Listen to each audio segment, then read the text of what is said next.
business. Today I'm going to do a bit of a deep dive on a little hack how to find property deals in this overheated market.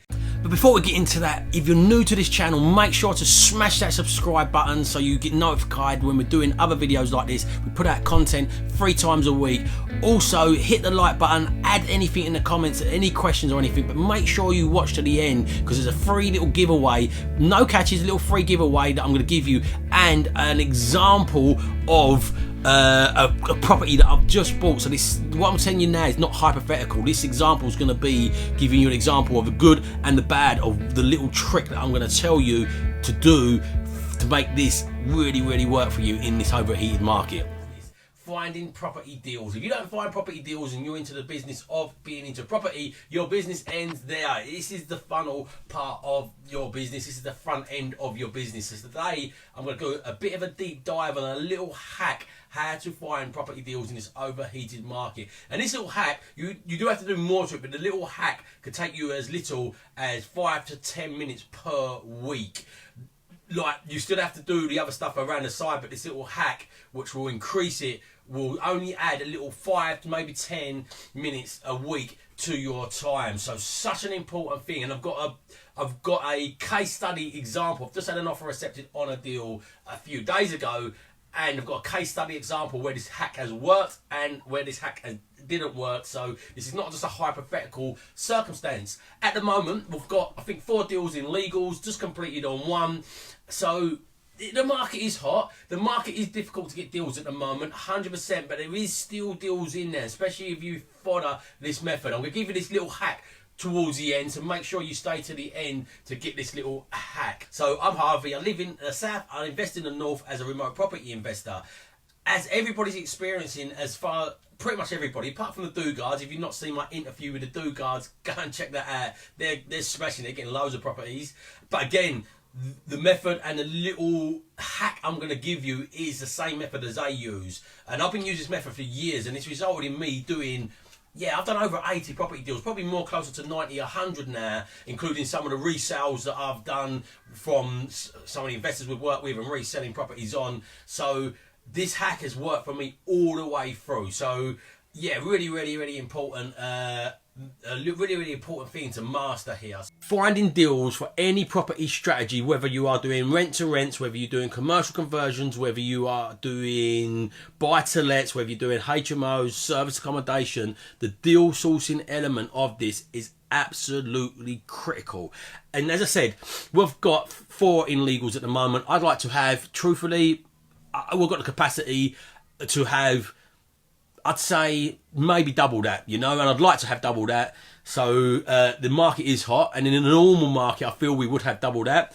But we're just at where we're at. What are you going to do? Sit on your hands, do nothing, and have no deals, or potentially keep on pushing forward? You've got a massive advantage over people that are not pushing forward as well, because so many people are starting to sit on their hands and go, let me just wait to see what the market does. And you'll be missing this little vital ingredient. If you do that, you're going to miss out when the market does come back to normal as well on all the future deals that are going to be coming. So let's get started. How to find property deals in this overheated market. So this is really what you need to be mastering for any strategy, as I said. But we're going to talk around the 2 main ways. So let's start at the top of this. So you've got your direct to vendor and you've got your agents. Lots of people talk about, I know one person that successfully buys multiple properties only largely using the direct to vendor method, not going for agents. I know a couple. HMOs work slightly different, but across all the platforms, if you want deals, 90% of deals go to agents. So if you ignore agents, unless you've got really fantastic at this, and the guy I know, and the guys I know who does this, have got big teams behind them doing that as well. Don't ignore this. I definitely would do a blend of both if I was you. It's up to you. Find your chosen methodology. If this is giving you enough deals, fair enough. But really don't want to be relying on one source of deals. I've done that for a while, just relying on this and didn't rely enough on that. I've always got deals both ways, but these are the 2 major ways you're going to get your deals. There might be a few other ways, bandit balls and stuff like that. But we're talking about agents and direct to vendor. So at the front end of it, what you've got to be thinking about is getting the leads in. So this is where a lot of leads are going to come in. And as I said, agents, most people, no matter how good you do direct to vendor stuff, most people do go to agents first if they want to sell their property. So I really would encourage you not to ignore them.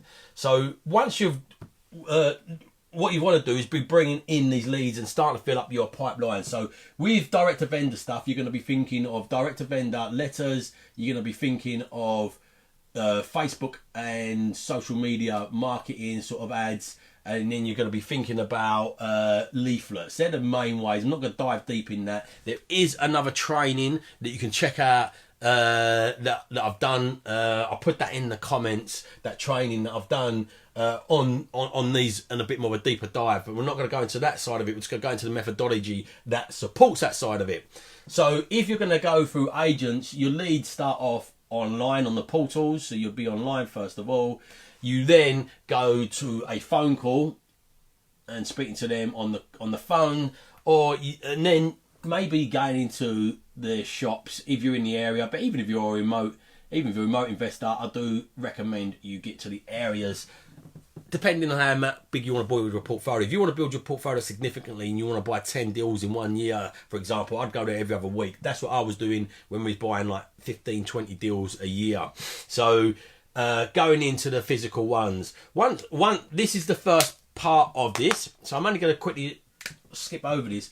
But the most important thing with all these, once you come down to this next stage, and the most important thing is then you're building your rapport.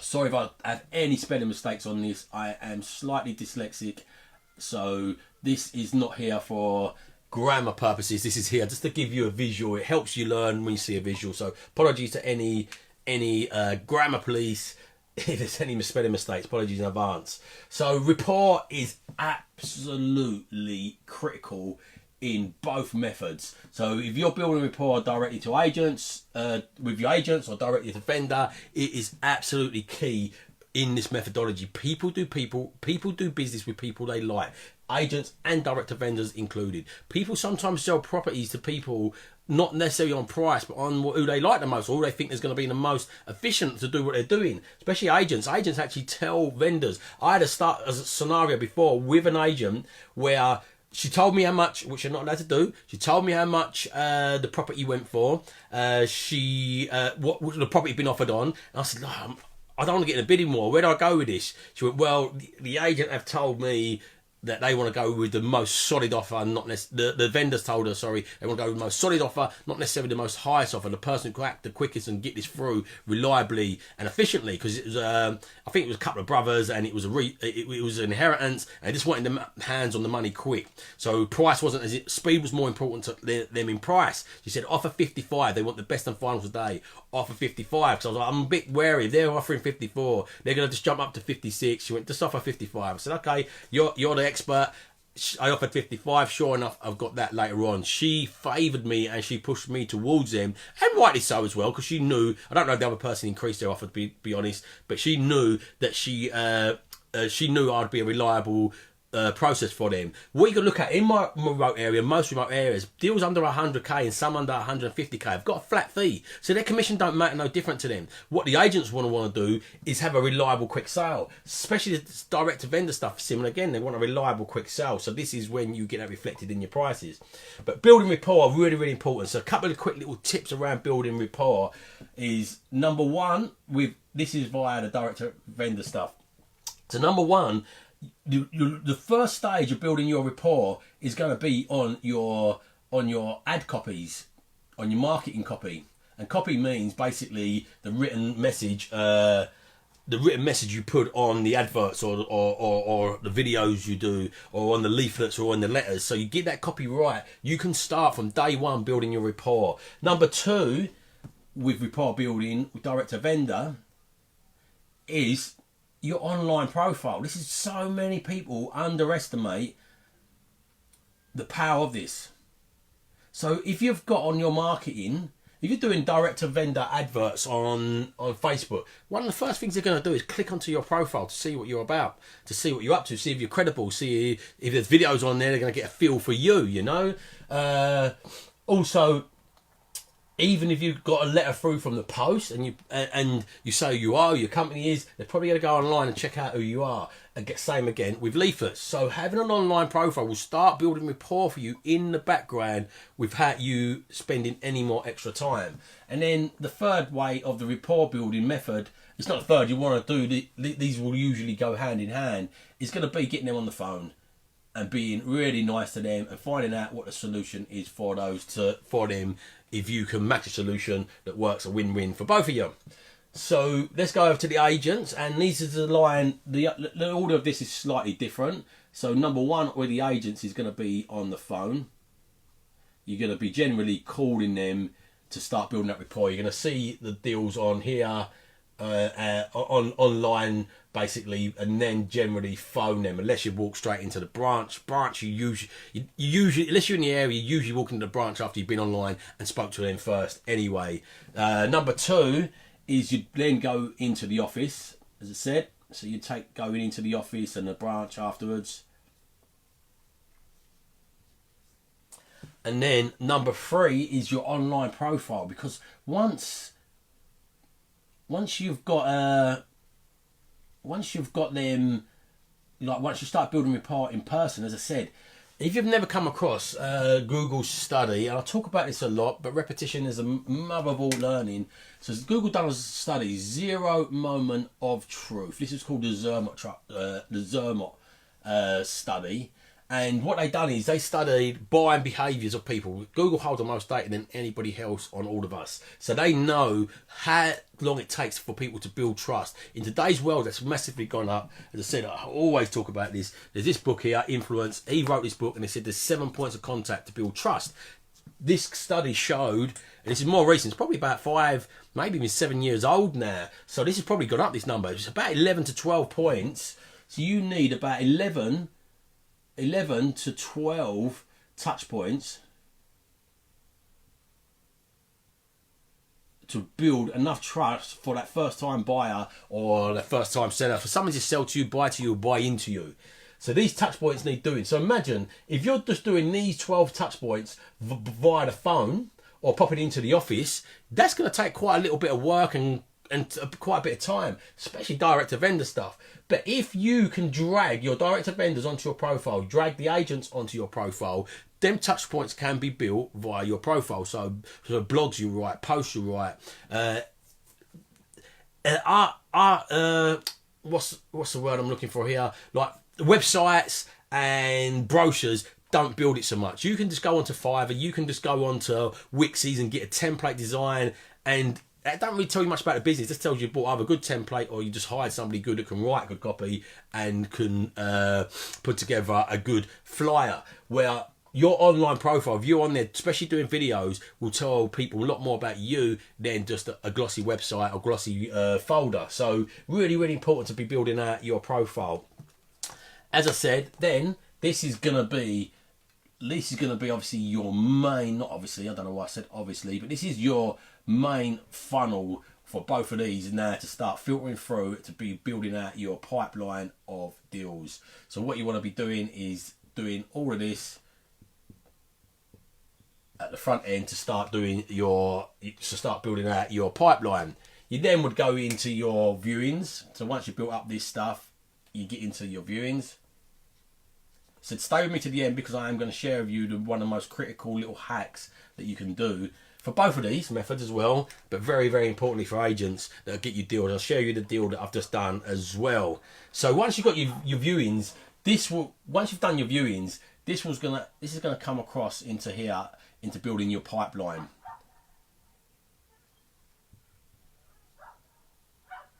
So from your pipeline, let's say this is a drive down, you want to then be, and this is the critical thing, no matter which way you're doing this, whether this is over to here to direct to vendors or over to here from the agents, you want to create a robust follow-up process. So this is really, really, really, really critical, following up. Most deals in any single market will get done on the follow-up. So if you're not getting that follow-up in place correctly, then you're going to lose out. Because not many people, again, one touch point, especially with direct to vendors, you've got to build out that touch points. You might get them online. Bit different with agents. You could be speaking to them a while, but don't get me wrong, the agents have then got to go back to the vendor and sell it for you. So that's why you want to get agents on side. But you will have to create a follow-up system. So there's two ways that that I suggest creating these follow-up systems. So, as I said, we're going to look over this side. Let's say CRM systems. Or you could use like task management. I use Trello. I find Trello's really, really nice one. I don't use CRM, so I'm not going to tell you loads about it. It's very similar, but CRM might do some of the heavier lifting. But basically, let's say that you've arranged your viewing and you've come here, you've done your viewing. So Trello's got boards. So you've got a board here and you've got your viewing board. And this might be January's one. Then next to it, you put another board up, February, then March, and on these boards you've got individual little boards. So these will be your individual. You have a template of these in there, what you're doing. So what happens is you'll view this property, you'll do the viewing here. You view the property here, and what will happen is often you don't get the offer accepted on the first go round. So you would then put this, you drag this across, either you'd keep it in this month if it's staying the same month, or drag it across to the next month to with a new date on it. So you could change the date so it reminds you. So with a new date and some notes on what happened when you followed up. So then you follow up again, ideally on the phone. You follow up with them, say what's happening with that deal, have they reduced it yet, or what's going on. The importance of this is, one, you're following up on the deals, but number two, you're buying a mind space. And again, if you put this across to the agent, if you put this, if it don't sell, then you can just keep on following up on these. Some deals stay on the market for absolutely months, and the longer they stay on there, the more motivated the seller gets, and the more they get educated that the market's telling them that property's not worth what they thought it was worth. So you're slowly coming around, and you keep on building that rapport both ways. CRM system will be very, very similar. I don't use CRM system. One a lot of people use is Podio. I think that's how you spell it. And you do a very similar thing. You just process it through every, I'd say, maybe 9 to 14 days. You'd follow up depending on what sort of lead it was. But very similar method. But the power in this is not just on the deals you're doing, it's buying the mind space of them people. Just another quick reminder, if you're enjoying this, please give this a like, smash the subscribe button. It really helps the algorithms with this, push it out there and give me an understanding knowing that you are liking this, and I'll make more content like this. I will show you this deal that I've had an offer accepted, and I'll tell you the two sides of this, and by me not following up, the damage is actually, it's caused me a deal, and it's got me a deal, all in the same hand. So let's show you this deal quickly. So I've had an offer accepted on, I don't know how well you can see that. Let's try and give a bit of privacy to my, what's the name? It's the lights over there. So I've had an offer accepted on this property here. It's a 4-bedroom house. I'm going to turn into a 5-bedroom HMO. I'm going to rent it out to social housing. So this will be on a fully insuring, fully repairing lease where they take over the maintenance, the bills, they pay for the HMO license. They fully manage it themselves. It's on a lease with government backed. They do social housing for vulnerable tenants. So it will take, it's the most passive form of income I've found out. They give you slightly less rent, but there's no, they give you a guaranteed rent on the rooms, whether it's empty or not empty. So you've got no voids, no extra fluctuations in the cost of the bills. But this, I'll tell you how this come from a bit of a longer story. So the last deal we just completed on was probably a couple of months ago. And basically, as we completed on it, with an agent I get on with, I'm like, as I usually do, follow up stuff on the phone to him. Any more deals, anything that's coming on, anything you are valuing at the moment. So this is why you want to call agents all the time. Whether you're following up on deals or just following up with the agent, what's happening at the moment, anything coming on the market, you want to get in their mind space. So this is what I've done. We've taken a deal, done this sort of methodology, and then like I've got sidetracked. I've really got to think about this in my business. I've got to start outsourcing this a bit. The reason I like doing follow-up stuff is because I've built the rapport, I enjoy it, but I've got loads of other stuff that trumps a little bit more property buying at the moment in my businesses. I've got 2 other businesses that I'm trying to grow, so I'm still buying property, but it's not as high as a list of a key income generating task for me. So I'm just not getting around to it, or not scheduling it good enough. But either way, I asked him about a deal. He's told me this deal's coming to the market. So on Wednesday, no, this is about 2 months ago, sorry. Stay with me. I'm going on a bit of a tangent here because I lost my train of thought. Apologies. But about 2 months ago, he told me about a deal that's potentially coming on. He said, I'm going to tell the vendor it's about 80k house, and I'll tell him if he wants to sell it straight away, I've got you there at 70k. House is worth about 120, needs about 20k's worth of work going to it. He said, I think he'll go with it for a quick sale at 70k. For whatever which reason, this took a long while to come to the market, so it only come to the market on Wednesday. But in the meantime, I've been sidetracked and not doing my follow-up, saying to him, what's happening in that deal? Anything other deals happening? Oh, the market's crazy at the moment. There's all a different line of follow-up stuff you can do. So I've not been doing that. So I've lost his mind space. This deal's come to the market without him telling me about it, because obviously the guy's probably got a few other valuations, and then in the end trusted this guy and thought, okay, I'm going to go with him. Again, another massive thing. If you can build rapport with the valuers, the people that go out and value the properties and get the instruction, that's really powerful, because if they can say to them at that point, look, we put it on the market for this much, but if you want a really hassle-free sale, we've got a guy here that probably do this for you. So they're the people in the offices that you really, really want to find, is the valuers. Anybody would be good if you get rapport with them, but valuers are really, really powerful. But as I said, I didn't keep in contact with him for whatever reason. I've got a lot going on, and I see this property come to the market on Wednesday. I see it about 3-4 o'clock, so I phoned him up, texted him. He didn't answer. I don't feel offended when he don't answer. I know he's busy. He don't never always answer me instantly. I don't expect anybody to be on my beck and call on the phone, so I don't take that personally. I just know he's busy. I know he'd always get back to me. So then I sent it over to my team member who does the viewings for me in my remote location, and she's booked it in. She phoned up Wednesday morning to book it in. They already got told, so it only come on the market. Well, I spotted it late evening. I don't know how long it'd been on there, but I'd spotted it late evening. And she'd got told viewings have been suspended because there's too many of them in at the moment. So then I phoned him and texted him again and said, sorry, Pesty, blah, blah. Is this the deal that you're telling me about?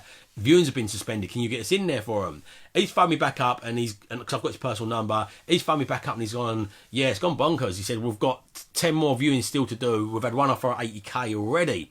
I'm like, wow, like that really, really squeezes it now. So I'm half kicking myself. I'm also half assessing, look, realistically, I need to outsource this. If I can still do it at the pace I'm doing it at, I need to get someone to do it consistently. So Jenny and my team is fantastic at rapport building. So I'm passing it over to her to call these up weekly, but I'll just jump in at the same pace as I am, and we won't be harmed then, if that makes sense.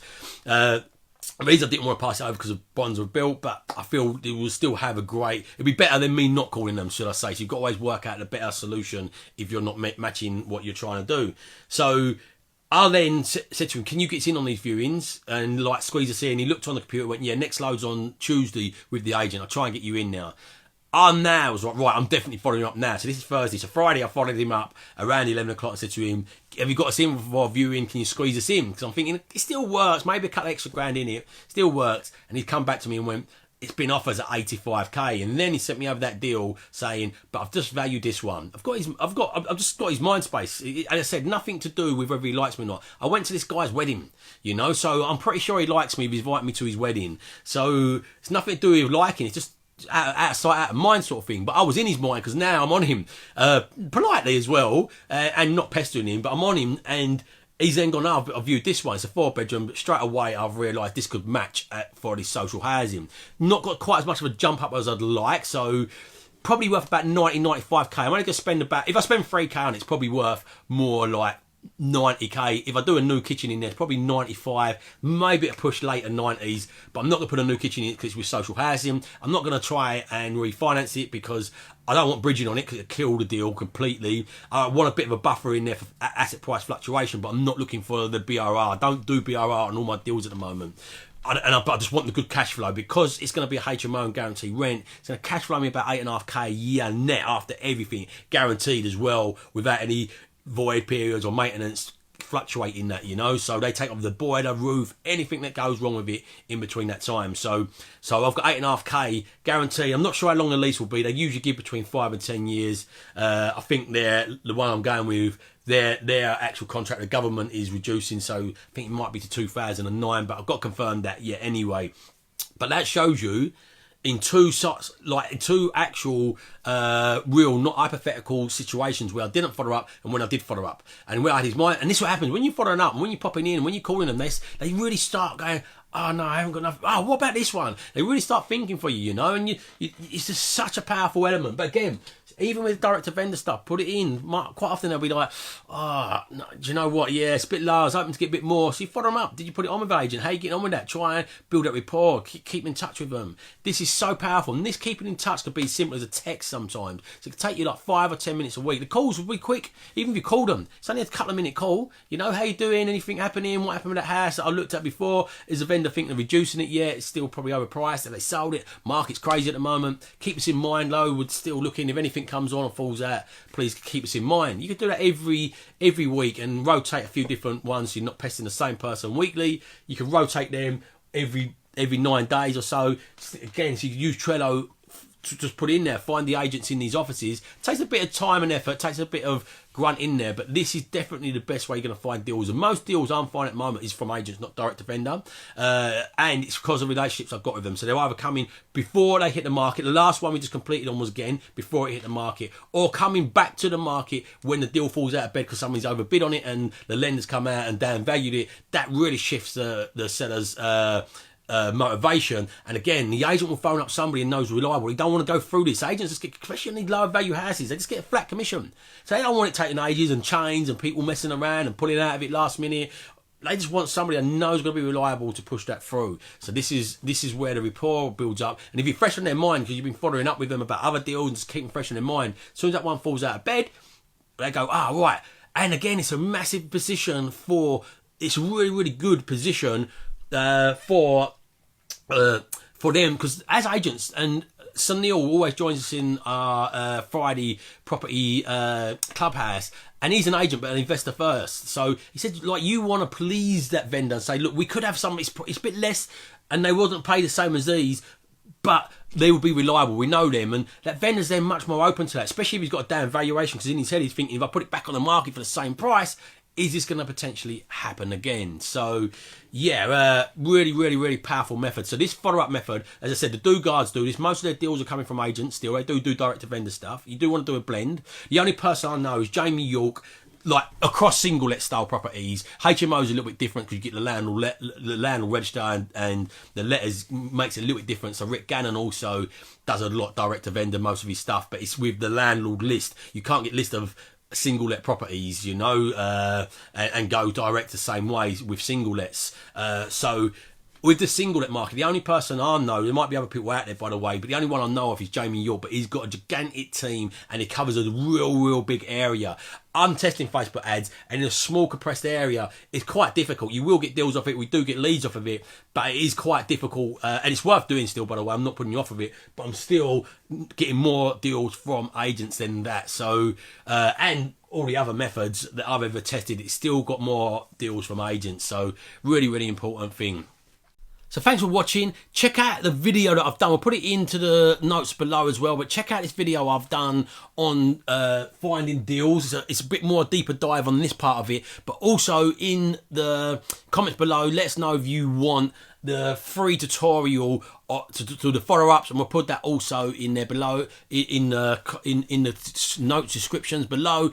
Give us a subscribe, give it a like if you haven't done it yet. Really stroke that like button for us. It really helps out the algorithms, and look out for our future videos. 3 a week we'll be pushing out there coming forward. Have a fantastic day, everybody. Still put me in the comments. I'll come back later on and have a look at any questions I haven't picked up now. If anybody wants a free how we use a Trello for a follow-up system, if anybody wants a free video tutorial of that, stick it in the comments or DM me. We'll get you over a free tutorial of how to follow up these deals, how you set that up on Trello. Really powerful little trick. Trello's free as well, so it's not going to cost you anything. This is free as well. There's no sales on this little thing. We will ask for your email and we will market to you with great content, not just sales as well, but there's nothing else with that. There's no catches. It's just a free little video tutorial of how to use Trello as a follow-up. So anybody wants that, stick it in the comments. As I said, if you don't evolve your ideas, you're never going to live on your own terms. So evolve your ideas, live on your own terms. Have a fantastic day.